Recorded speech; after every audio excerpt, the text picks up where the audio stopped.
After an upper eyelid blepharoplasty, I need you to keep that upper eyelid incision nice and moist. We'll give you some ophthalmic ointment to apply to the incision. It can't be too moist, so make sure the incision stays moist, and also make sure that you keep your eyeballs moist. Some people can have dry eyes after an upper eyelid blepharoplasty, so it's important that you apply refresh tears during the day while you want to be able to see normally, and that you apply refresh PM ointment at night to help keep your eyes moist throughout the night. Other than that, it's mostly a social recovery. You're going to be bruised and swollen for 7 to 10 days. However, most people don't have a whole lot of pain or discomfort following the procedure. It's more of a social recovery.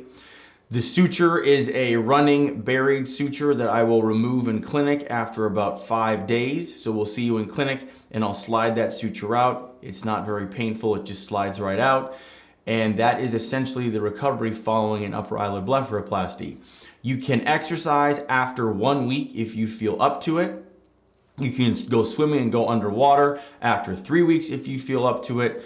Otherwise, there's not much else to do other than to keep that incision moist while it is healing during the early stages of healing. After about 7 to 10 days, you don't have to apply anything to the incision because it is mostly healed at that point.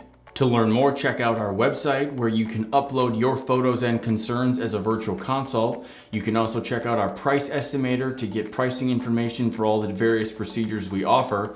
And finally, if you'd like to have your questions answered on a future podcast or Q&A video session like this, please leave a message on our SpeakPipe. You can go to our blog page and our SpeakPipe is located there. Thanks for listening.